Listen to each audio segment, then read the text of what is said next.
Hello everyone, and welcome to the November of 2024 installment of Luella's Wine Explorers Club. My name is Noel Scher. I am the curator of the wine club and the director of retail here at Luella. And on behalf of all of us here, I'd like to thank you for going on this vinous adventure with us and supporting our small local business. Okay, so it's November, and that means for wine drinking and wine buying one big thing, and that is Thanksgiving.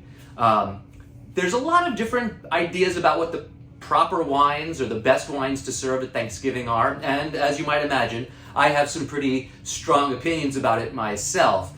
So for this month, I decided to craft the selections pretty much around what I think are really great wines for Thanksgiving. Now, I know a lot of people think that you should serve kind of big, full-bodied reds with Thanksgiving, especially Zinfandel, because people think of it as sort of a quintessentially American wine. But my take on that is you should sort of steer away from big, heavy, high-alcohol reds, because on top of all the food you're going to have, if you have a really high alcohol heavy red, you are going to be asleep before the pumpkin pie comes out. So this month's selection is actually more geared around medium to light to medium bodied wines that I think will pair perfectly with just about any Thanksgiving meal. So without further ado, let's get to the wines. Okay, the first wine that all explorers will be receiving this month at both the $50 and $100 monthly subscription level is the 2020 Clément Saint-Monte Les Cépages Préservés. This is a really interesting white wine. It comes from an area of France known as the Sud-Ouest or the Southwest, which is one of the more fascinating and lesser known parts of French wine country. It's located sort of nestled into the Pyrenees Mountains, which border northern Spain. It's an area known both for its big, robust, extremely tannic red wines and for some incredibly lush, complex, sweet white wines. It's also where very, very famous brandies Cognac and Armagnac come from. But this comes from a very obscure appellation in the area called Saint-Monte. So obscure, in fact, that I had never even heard of it until I tasted this wine a few months back. And when I tasted it, it really grabbed me because it tasted so different than almost any other white wine I tried, except for a few from this region of southwest France. So Clément is a collective winery. It's a winery where multiple farmers in the area contribute their crop to the winery, and a single cuvée or cuvées are made from all of their different harvests. It was founded back in the 1970s by a enologist and vigneron named André Dubosc. Now, André Dubosc's mission in starting Clément was to help preserve and bring back varieties, local southwestern varieties that had gone largely ungrown in modern history. Now, this wine is a very, very interesting blend of three grapes, Gros Manseng, Petit Corbu, and a grape called Arufaiac. And Arufaiac is a grape that, like the appellation, I had never even heard of until I tasted this wine. And in fact, André Dubosc is the primary vigneron responsible for making sure that Arufaiac has not gone completely extinct in this region. In fact, this is why the name of this wine is Les Cépages Préservés, the preserved cépages or the preserved varieties. It's specifically made to make sure that these classic traditional varieties of the Southwest don't just vanish off the face of the earth. This is a really nice fall white wine. It's very rich. It has a kind of a lush, kind of almost viscous feel on the palate, almost like the texture of a dessert wine, but it is absolutely bone dry and very, very mineral. This area of the Pyrenees has a lot of mineral components to the soil, and of course a high elevation, which creates cooler nights and creates crisper, drier wines. The Arufaiac here was near extinction, apparently, in the 1980s when André Dubosc started making this wine. Everything here is done in stainless steel, and then the wine is aged for an additional year in bottle. Now, this being a 2020 vintage, it's had even more than that year in bottle to age now, and it's starting to develop a little bit of some of the qualities of a more mature white wine. More richness, more pronounced mineral quality, and almost kind of a darker, almost caramelized honeyed quality in the finish, although again, it's totally dry. This is what I think of as a great fall white. You could have it with more robust, full-bodied kind of dishes, but it's also lovely to drink on its own. This is also a really good value. Normally it would be $22 here on the shelf. Wine Explorers, you're getting it for $17.60 this month. There isn't a lot of it around. I had to special order the few cases of this that I got from the local distributor, but if you really like it a lot, let me know as soon as possible, and I will hopefully get you some more. So, the 2020 Clément, Saint-Mont, les cépages préservés. Cheers. The next wine that all explorers will be receiving in November is that big full-bodied red that I was talking about earlier that you can definitely serve for Thanksgiving, as long as maybe it's the only one. This is the 2018 Esprit de Pavie Grand Vin de Bordeaux. That's right, Bordeaux, category that doesn't make a lot of appearances in the Wine Explorers Club. Every once in a while, though, I like to throw one in. And I actually really like Bordeaux wines for especially traditional Thanksgiving. There's something about the fruitiness, the kind of leathery, dusty tannins, the bright, balancing acidity that a very good Bordeaux will have that really plays nicely with all those different sort of rich sides that go along with turkey or a beef roast that you might be having at Thanksgiving. Now, this is an interesting story behind this wine, and it's a little bit of something I don't normally talk about, which is high-scoring, expensive Bordeauxs. There's a very well-known Bordeaux winemaker named Gerard Perse, who makes a wine called Chateau Pavie. Now, Chateau Pavie, for well over 20 years now, has been one of the most highly rated and highly priced Bordeauxs in the market. He had several years running of being given perfect 100-point scores, if you care about those things, by certain wine critics. And even today, I looked up, like the 2020 vintage of the Chateau Pavie is about $300 a bottle. Now, this wine, the Esprit de Pavie, or the Spirit of Pavie, was a label developed by Gerard Perse to be sort of a more everyday, democratic wine that more people could afford and enjoy. Now, some of the fruit for this wine does come from the appellation of Saint-Emilion on the right bank of Bordeaux, which is where Pavie comes from. So there is young vines Pavie fruit in this bottle, as well as some vines from the neighboring area, Castillon de Bordeaux, Castillon Côte de Bordeaux, which is also on the right bank. Both of these areas are very rich in clay, which makes it favor the Merlot grape, of which this is primarily. This is 60% Merlot, 20% Cab Franc, and 15% Cabernet Sauvignon.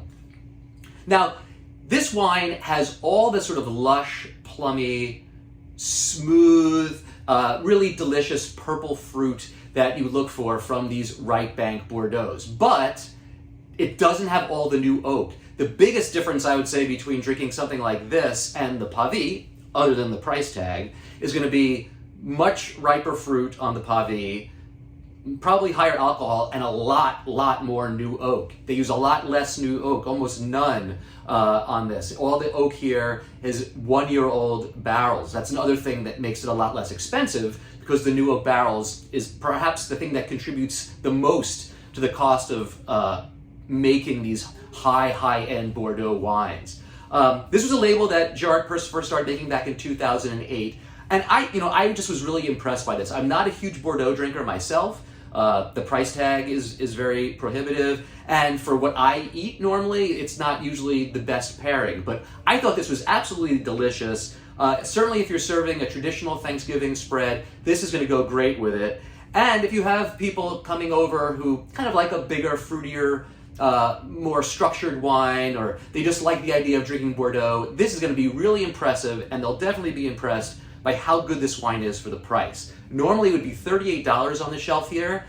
Explorers, you're getting it for $30.40. Compare that to $300 for Gerard Perse's other wine. So, the Esprit de Pavie 2018, I hope you enjoy it. I certainly did. Cheers. Quick commercial break.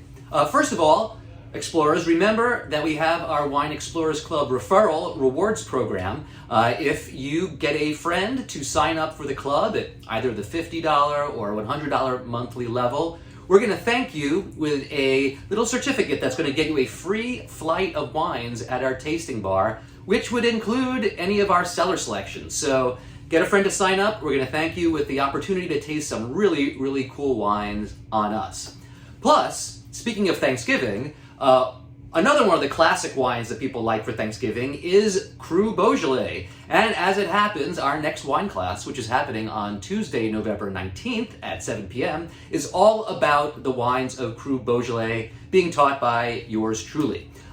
So we've got about 5 seats left at the time that I'm recording this. So if you've always wanted to dig down and learn more about, what's the difference between Cru Beaujolais and Beaujolais, Beaujolais Village, or Beaujolais Nouveau, this is a great class to attend and perfectly timed for maybe picking out some Cru Beaujolais to serve for your Thanksgiving dinners.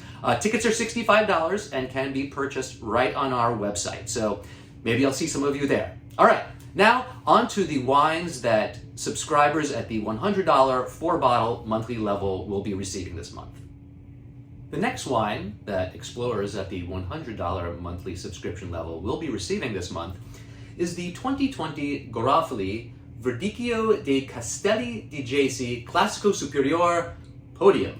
Another wine with a big name that leaves us a lot to unpack. This is a white wine that comes from Italy's Marche region. The Marche is an area on the eastern coast of Italy, right along the Adriatic Sea. The grape here is Verdicchio, and there are 2 main DOCs, or appellations, for Verdicchio in the Marche. There's Verdicchio de Metellica, which is closer to the coast and in a lower lying area, and then Castelli di Jesi, which is further inland and much, much higher in elevation. And for me, it's wines from this higher elevation region that really make the finest Verdicchios in the Marche. I had the good fortune of getting to taste with the winemaker just about a week and a half ago. Giancarlo Garofoli was here in North Carolina, and I got to taste his entire lineup of wines, both whites and reds. And this wine I just really love. This, to me, again, is a great fall white and a great white to serve for Thanksgiving because it's a little bit richer and more full-bodied, but it's not going to slow you down. It's not going to knock you out before dessert and watching football games.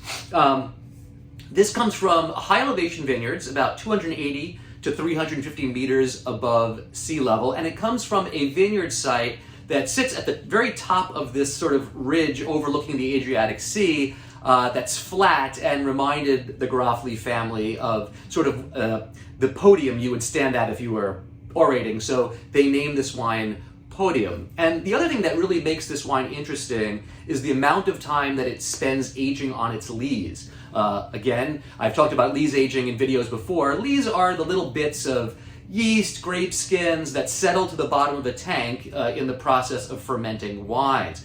Letting wine rest and age on its lees adds body and creaminess to the wine and helps the wine have brighter, crisper acidity as well. This wine spends 15 months in stainless steel tanks aging on its lees. Another area of the world, the Muscadet region in the Nantes area of Atlantic coastal France, is another place known for their lees aged wines and some of my favorite white wines. So this wine really kind of reminded me very much of a Italian take on Muscadet. It was just really delicious. It has fantastic minerality, sort of a crisp pear, apple fruit, a distinctive saltiness, which I think will also be nice with some of these sort of sweeter, rich, traditional Thanksgiving side dishes like sweet potato puree, stuff like that. Really fantastic wine. Normally it would be $35 on the shelf. Explorers, you're getting it for $28 as being part of the club. So the 2020 Garofoli Verdicchio dei Castelli di Jesi Classico Superiore Podium.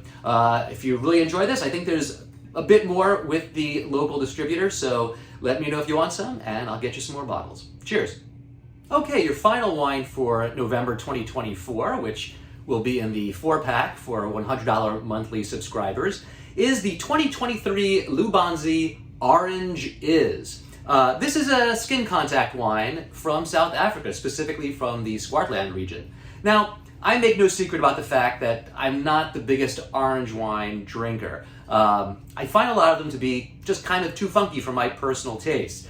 But when I tasted this one, I really thought it was delicious, and I know a lot of people are interested in trying more orange wines, and I actually started thinking that orange wines, especially ones that aren't that funky, could be a really great wine for Thanksgiving. I think there's something about the fact that it's essentially a white wine, so lighter in body. It's not going to interfere a lot with the flavors of the food, and alcohol-wise, they're typically a little bit lower. Makes it a great Thanksgiving wine, and the sort of savory qualities that a lot of orange wines have, again, will pair nicely with all those savory side dishes that have a little hint of sweetness to them. I don't know. It'll be an interesting experiment for you guys to check out, and I'm going to check out this year as well. So Lubanzi is a project of two young winemakers, one named Charlie Brain, another named Walker Brown. They were exchange students living in Africa. They got the wine bug, and they eventually returned, and they wanted to start a winery that would give back to the community there. Back in 2014, they were students, and they went on a trip to go explore wine regions, and apparently some stray dogs started following them around during their journey, and the locals told them that the dog's name was Lubanzi, so when they started their winery, they named it after the dog. This is a Chenin Blanc based skin contact wine. Chenin Blanc is pretty much the primary white variety being grown in South Africa today. And what's nice about this orange wine is, like I was saying, it's not that funky. So a lot of Chenin Blanc's character, this sort of like apricot, peachy stone fruit quality, really comes out nicely, along with the lightly honeyed note that a lot of Chenin Blancs have, this one included. It's not sweet, it's a dry wine, but there is that nice little sweet touch in the finish, which again, I think will make it really nice as a Thanksgiving pairing. Now, the label for this is a play on the label of a famous South African jazz compilation album that was called Indaba Is. Again, the name of this wine is Orange Is. So Indaba is a Zulu word meaning important meeting or matter for discussion, and it became a very, very well-known compilation record of South African jazz musicians. And so these guys kind of, did a little take on that, and they're calling this wine Orange Is.